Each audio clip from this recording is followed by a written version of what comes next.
இன்னைக்கு வந்து காலையில கடலூர்ல ஒரு கோர விபத்துங்க. ஒரு ட்ரெயின் வந்து ஸ்கூல் வேன் மேல இடிச்சு 3 குழந்தைகள் வந்து இறந்திருக்காங்க. ஒரு பையன் வந்து ஹாஸ்பிட்டல்ல இருக்காரு. வேன் டிரைவருக்கும் நல்ல அடி.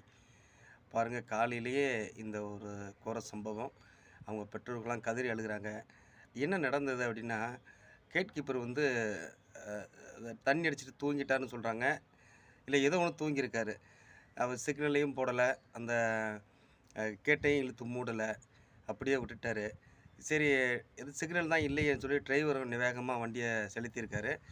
அந்த நேரம் பார்த்து வந்த ட்ரெயின் வந்து அடிச்சிருச்சு. அதனால இது பெரிய ஒரு மனசுமைய கொடுக்குது. என்னன்னா, அந்த அளவு கேர்லெஸ்ஸா அந்த கேட் கீப்பர வச்சிருக்காங்க. அவர் ஒரு வட வ வ வடநாட்டு பையன். அவருக்கு வந்து ஹிந்தி தெரியல. ஹிந்தி தான் பேசுவாரு போல இருக்கு. தமிழ் எதுவும் தெரியல. அது அது ஒரு பிரச்சனை இருக்கு அப்படின்னு சொல்லி அந்த மக்கள்லாம் சொல்றாங்க. கூடியிருக்க மக்கள்லாம். ஒரு எவ்வளோ ஒரு சாதாரணமா அசால்ட்டா இருந்த விஷயம் பாருங்க. ஒரு 3 உயிர் இன்னைக்கு போயிடுச்சுங்க. இதெல்லாம் ரொம்ப கஷ்டமா இருக்கு. ஏற்கனவே பல பிரச்சனைகள்ல நம்ம பார்த்துக்கிட்டு இருக்கிறோம். அடுத்தடுத்து இந்த மாரி கோர சம்பவங்கள்லாம் வருகிற போது நம்மளுக்கு மனசு ரொம்ப கஷ்டமா இருக்கு. ஏன் இப்படி வந்து இந்த இந்த ஊழியர்கள் இருக்கிறாங்க? இதுக்கு வந்து பாருங்க, ரயில்வே அவங்க வந்து அவங்க ஊழியர விட்டு குடுக்காம பேசுறாங்க பாருங்க. அவரு வந்து கேட்ட மூட வந்தாரு. அந்த நேரம் வந்து கே வேனோட டிரைவர் வந்து அவரு சண்டை போட்டு, "இல்ல நான் போகணும் அர்ஜென்ட்" அப்படின்னு சொல்லி போனாரு. அதனால தான் விபத்துன்னு சொல்லி அவ ஒரு சப்பக்கட்டு கட்டுறாராம்.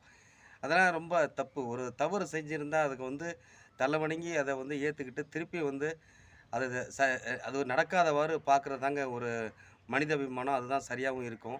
3 உயிர்கள பலி கொடுத்த பிறகு அந்த கேட் கீப்பர் போய் அந்த ரயில்வே ஊழியர வந்து காப்பாத்த நினைக்கிறது வந்து ரயில்வே டிபார்ட்மெண்ட் ரொம்ப தப்புங்க அது. ரொம்ப ரொம்ப தப்பு. தவறு நடந்துருச்சு. நாங்க அதுக்கு மன்னிப்பு கேட்குறோம். அதுக்கு வந்து இனிமேலுக்கு இது நடக்காத வண்ணம் பார்க்குறோம் அப்படி தானே நீங்க சொல்லணும். இது என்ன இது அபத்தமான இந்த பதிலு. அவங்க மேல இந்த வேன் டிரைவர் மேல தான் தப்பு அப்படின்னு. அதேபோல அந்த மாணவர் வந்து ஒரு மாணவருக்கு வந்து சிகிச்சை அளிச்சிட்டு இருக்காங்க. அவரும் சொல்றாரு, "இல்ல உண்மையிலேயே வந்து சிக்னல் கிடையாதுங்க. அதே மாரி கேட் வந்து பூட்டி இல்ல. நாங்க எப்பவுமே நாங்க போகிற அந்த 7 மணி வாக்குல போகிறபோது, அங்க வந்து மேக்ஸிமம் வந்து லாக் பண்ணி தான் இருக்கும். சிக்னல் குளோஸ் பண்ணியிருக்கோம். ஆனா இன்னைக்கு எதுவுமே இல்ல. சரி ஏதோ ட்ரெயின் வரல போல இருக்கு" அப்படின்னு தான் டிரைவர் வந்து வண்டிய செலுத்தியிருப்பாரு. போற கொஞ்ச நேரத்திலேயே அடிச்சு எப்படியோ ட்ரெயின் வந்து பெரிய ஆக்சிடென்ட் ஆயிடுச்சு. அது அப்படின்னு சொல்லி அவர் அவர் ரொம்ப பேச முடியாம பேசுறாரு. உண்மையிலேயே யோசிச்சு பாருங்க. காலையில ஒரு பள்ளி குழந்தைகள அவங்க அப்பா, அம்மாலாம் வந்து ஒரு ஆசையோட ஸ்கூலுக்கு அனுப்பி வச்சுட்டு, அடுத்த 10 நிமிஷத்துல வந்து அவங்க ஆக்சிடென்ட்ல இறந்துட்டாங்கன்னு ஒரு செய்தி வந்தா எவ்வளோ அதிர்ச்சிய குடுக்குது பாருங்க அவங்களுக்கு. இந்த நிர்வாகங்கள்லாம் வந்து ரொம்ப கொஞ்சம் செயல்படணுங்க சரியா.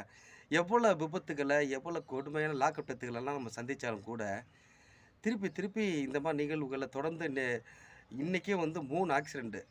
ஒரு இடத்துல வந்து அ வேன் வந்து இது பைக் மோதி 2 குழந்தைகள் பலியா. இப்படி டெய்லி இது நடக்கிறது சில நம்ம மேல உள்ள பப்ளிக் மேல உள்ள தவறுகள் தான். ஆ பல தவறுகள் இருக்கு. அத நம்ம மறுக்கல. அதெல்லாம் நம்மளே நம்ம சரி பண்ணிக்கிடணும். நம்ம மேலயும் சில தவறுகள் இருக்கு. அதை நம்ம சரி பண்ணிக்கிடணும்.